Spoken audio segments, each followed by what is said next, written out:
we the people of the United States of America get some really pretty amazing vehicles, specifically Toyotas, including the Sienna, Tacoma, Tundra, Sequoia, Highlander, and Avalon. I think that's all of them exclusive to North America. However, we do miss out on some epic Toyotas that are available around the world. So today we're going to cover the top 10 Toyota vehicles not here in America. And in part one of this video, which you're watching, we're going to count down from number 10 to number 6.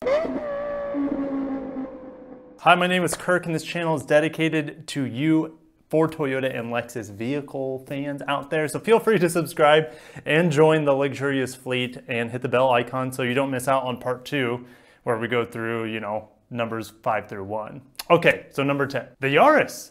The Yaris has had many names over the years, and throughout many different countries, it's been known as the Platz, the Belta, the Echo, Vios, and Daihatsu Charade. Its most popular name, however, other than the Yaris, of course, is the Vitz, which lasted until 2019. Now, you guys might be thinking, Kirk, we've had the Yaris here in the USA for a really long time, and while you're right about that, we currently don't have the newest Japanese spec Yaris.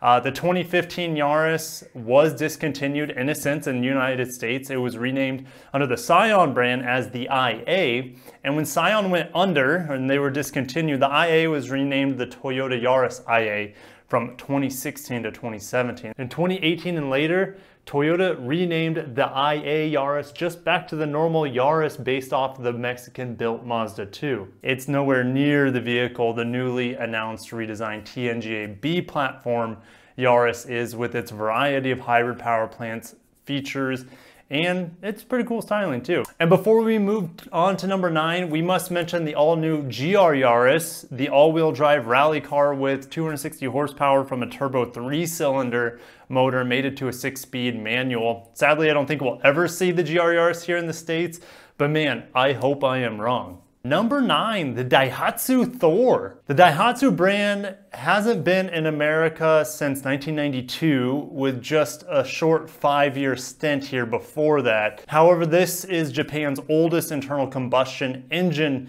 maker or business, which has been fully owned by Toyota since 2016. I should probably do an entire series just on Daihatsu and its history, but we'll definitely get into that maybe another day. The Daihatsu Thor is also known as the Toyota Tank, Toyota Rumi, and the Subaru Justy. The boxy 5-seat MPV was introduced in late 2016 and reminds me of a Scion XB and a little bit of a Mazda 5.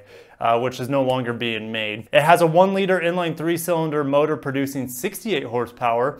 There's also a turbo variant that boosts power to nearly 100 with 97. This cute small van is produced exclusively for the Japanese market, and sadly, it is unlikely to see the light of day anywhere else. Number 8, the Toyota Harrier. The Toyota Harrier was Japanese exclusive vehicle up until 2013 and is now offered in Malaysia and Singapore, I think, as well as Japan. But however, we've had this vehicle here in America in different disguises. From 98 to 2008, the Harrier was nearly identical to the Lexus RX. The two models parted ways with the introduction of the 3rd generation RX, while the Harrier continued based on the older 2nd generation RX. And in 2013, the Harrier finally split ways with the Lexus RX lineage completely, now being shared with the RAV4's MC platform.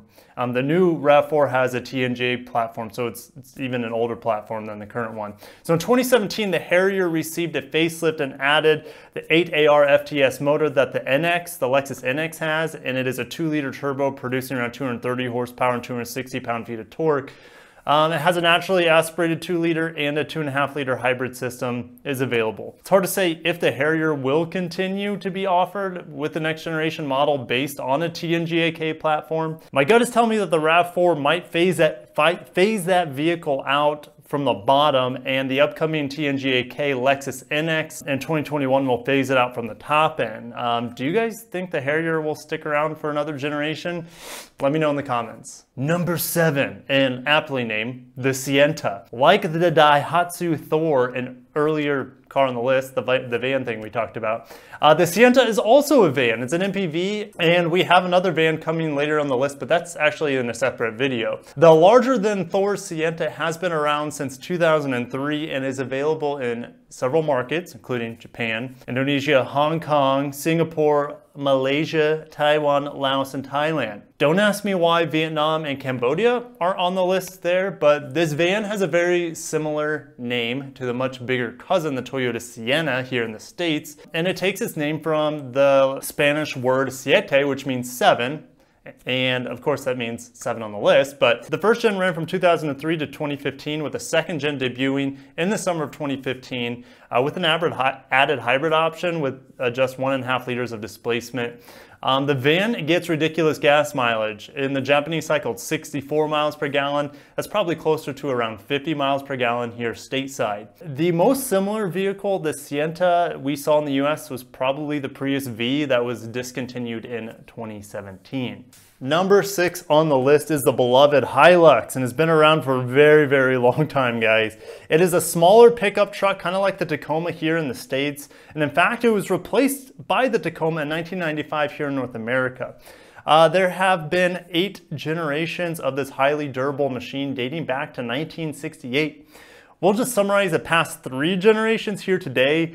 The 6th gen ran from 1997 to 2005, which was the last generation of Hilux produced in Japan, and it wasn't even offered for sale in its own native land in that generation. The Hilux was produced in Colombia, in South America from 2008 to 2005. However, many countries in South America still received the Japanese-built models as well. In Thailand, the Hilux was produced there, and it was also aptly renamed the Hilux Tiger. There was even an SUV variant called Sport Rider for the more mountainous Asian countries. The 7th gen Hilux lasted from 2004 to 2015, and it was this generation I had the pleasure of driving around and riding in during my trip to Thailand back in 2012. It is in Thailand, Malaysia, Argentina, Pakistan, South Africa, Venezuela, and probably somewhere else where this version is assembled as well. This bigger generation was officially in the mid-size pickup truck segment and further distanced itself away from the American market 4Runners and Tacomas,